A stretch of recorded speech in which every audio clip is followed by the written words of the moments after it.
birth certificate. She has then handed you over.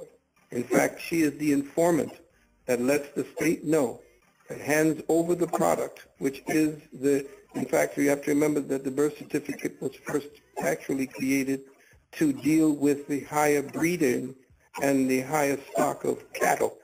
And they only in 1933 began to use it as a way and a reference for dealing with human beings, based upon the deal that was made between the private bankers and the United States government, which, by the way, committed treason by signing the Federal Reserve Act. Anyway, but that's another thing altogether.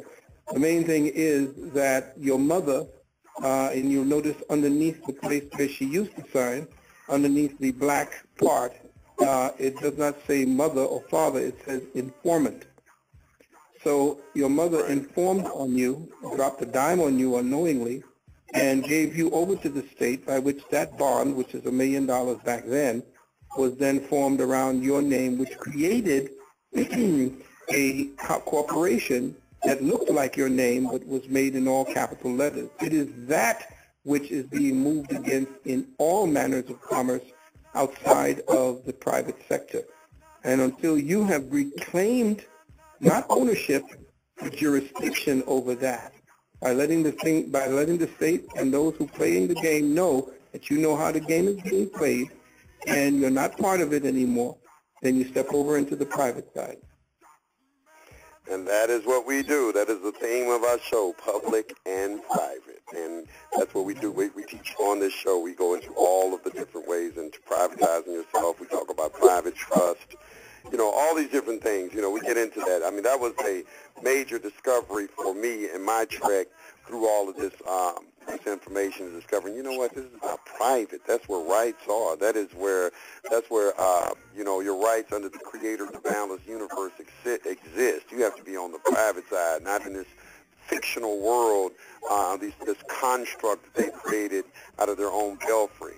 But this is great. This is great. Hey, we got a lot of people on the line who want to ask you a question. Are you open to field some questions from our studio audience?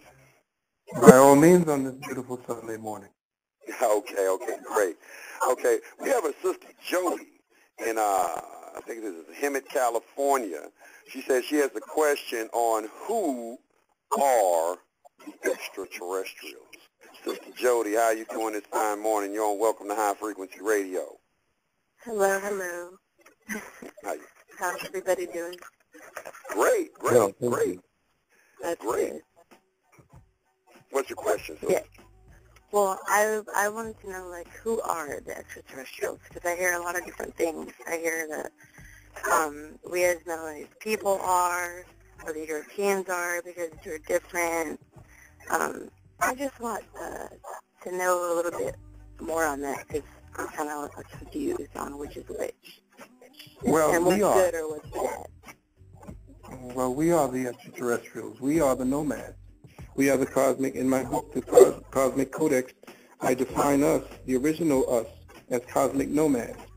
We take up residence on all different planets throughout the universe, throughout creation, and throughout the dimensions that constitute creation.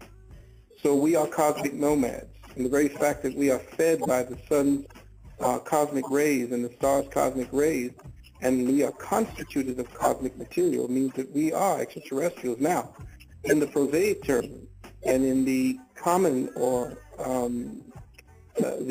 what we call the regular way that we talk about extraterrestrials, they are black as well. And evidence of that was in my book, in my program that I had spoken about with the extraterrestrial realities that we were dealing from. And it was a man by the name of Norman Berggren. And Norman Berggren wrote a book called Ringmakers of Saturn. And this man is 90 years old, still has pretty much of his own faculties left. This man had a clearance 3 times higher than the President of the United States when he headed up this extraterrestrial group of researchers. He had a space in the Pentagon that went at least 5 or 6 levels deep, and his office was about a 5 by 5 or 6 by 6 hole where they kept him away from the public. He came out and wrote a book called The Ringmakers of Saturn, which at the time it was written was over $2,000. He came out and started speaking about the fact that during the time when Buzz Aldrin and I believe the other one who was his partner, when they retrieved the capsule as it came back from its mission, out stepped at least 7 feet to 8 feet 2 black men that ended up becoming part of that ended up being in the capsule with them when they landed, and were taken to a place called in Baltimore, where they keep the extraterrestrials in a level about maybe about 600 or 800, 1,000 feet under the ground. And he was very clear and specific about the fact that they weren't dark, that they weren't colored, they weren't brown, they were completely black. And of course, we saw that when George Clinton himself tried to tell everybody back in the days when he stepped out of it looking black in his spaceship and so forth, and Earth, Wind, and Fire doing the same thing. But we are I call us the hypercelestials because there was never a time when we were not. In other words, there was never a beginning to us. There is only a continuum, because there was no beginning to the Creator. And at the time the Creator, in its decision to be, not just to become, that means, we existed, because the very act of creation created something great as itself. You can't create something of yourself that is not as great as yourself. So in the first stages of creation, the mind of the Creator journeyed inward towards itself and created that space for what we call creation at this time. And we existed at that very point. We didn't come from any slime. We didn't come from a monkey. We didn't come from any of those. We always were. So we are these nomadic hypercelestials coming from different dimensions, participating in different quadrants and different densities of reality, all to act as the feedback merchants and the feedback emissaries to the Creator. That's very beautifully stated. The sister accidentally got dropped off the line, so she can't come in and respond on that. But that was very beautifully stated, Dr. Valentine. Let me go to the next caller. We have Brother Najee in Delaware. He has a comment about thought process. Brother Najee in Delaware, 302-4248, your non-frequency radio. Can you hear me? Yeah, loud and clear, Can brother. you hear me? Loud and clear. Oh, okay then. Well, what I was thinking about, I was just scanning through the TV, was on the other morning, and I noticed that on BT they had this religious program. So they had these Europeans teaching religion on this channel, and all the other channels they were showing, the channels I was scanning through, they were showing other things, positive things, but on that channel specifically, they had religious shows. Then I get in the car and I'm listening to the radio, and the radio show here, we're giving out free cases of beer. So I'm thinking everything that they say towards our people is negative. So we're taking in nothing but negative energy, so it kind of clouds the way and stops everything that's positive coming to us. It seems like we've been bombarded by all this negative subliminal messages to keep us ignorant, I mean, the beer connects with what? Going to clubs, the Europeans on there talking about churches and Jesus and all that is keeping our mind set far as we need somebody else to help us, because they figure like we can't do anything without Jesus, so it's really a real serious excuse my language, mind fuck going on with our people right now. And it's apparent, but see, our people think that it's the norm, so they don't understand what's going on, where we in the conscious community, we understand because we see things like in a movie. We don't see the movie for entertainment anymore. We see it for the science that's going on in it. But our people just don't see what's going on. They're not, their brain or mind is not encapsulating what's really going on, what's happening here. So I'd like him to comment on that. Well, I don't think I need to. You've done a good job enough. It's pretty much saying exactly what right. They did. Really on the mark. Well, thank you, brother. But, you know, I just, I'm listening to the show, and it's a thorough show. It's real positive, and it's like the whole thing that I see the body as a prison, actually. And I see the only way that we can really escape, because we can't beat these people with weapons. The only way is going to be spiritual. And like you said, our people meditated themselves to death out here. Or maybe that's what we got to go to, a different plane, a different level of consciousness as far as the fifth dimension of consciousness. Or, you know, because we can't here, as far as we're being here, we have to do a lot of studying to try to stay, like, private and to stay out of the clutches of these people. But, you know, that's the only way I could see us really getting free of this madness that's going on, basically. And that's my comment. I'm going to sit back and listen, brother. Well, yeah, we're headed in that direction, believe it or not. An idea whose time has come cannot be defeated.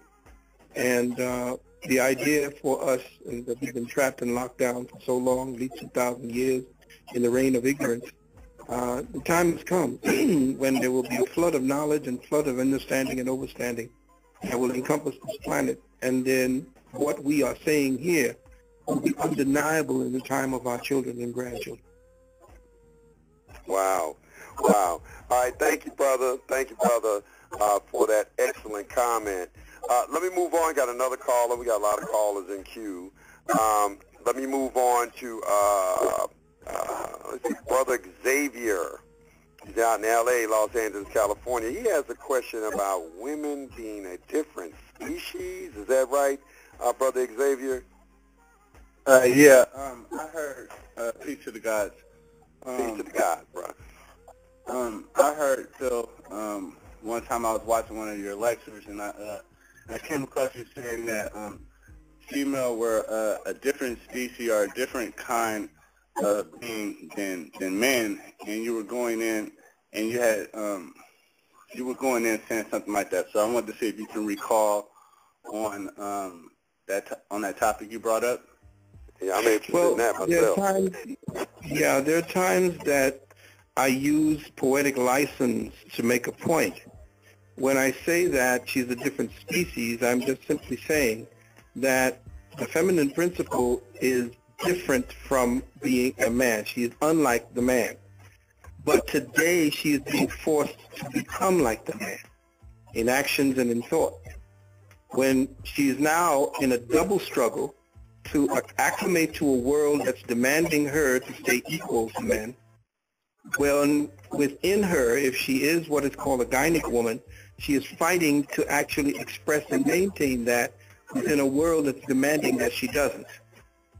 She can no longer actually have the same kind of empathy because, and feminine empathy and the surrender to her own emotions, because that is looked at as weakness, which essentially is a kind of weakness in men, because we cannot be too emotional to actually make the decisions that lead our society, that lead our families.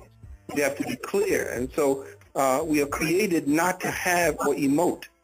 We are created to become focused and angry when certain things get difficult and out of control, whereas at most times the feminine principle doesn't actually focus and become angry. They cry, or they essentially go into another space.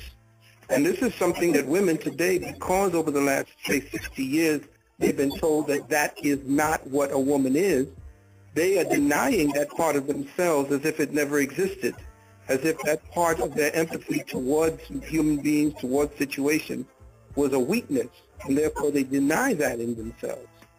When I say that she's a different species, it means that she completely and utterly is different from us as men, because her nature and who she is to be part of that support mechanism of the family, to be the other half of us, to be the part that gives us access to our emotional selves. She is that helps to support and protect that. She can either use that power to undermine and destroy us, or she can use that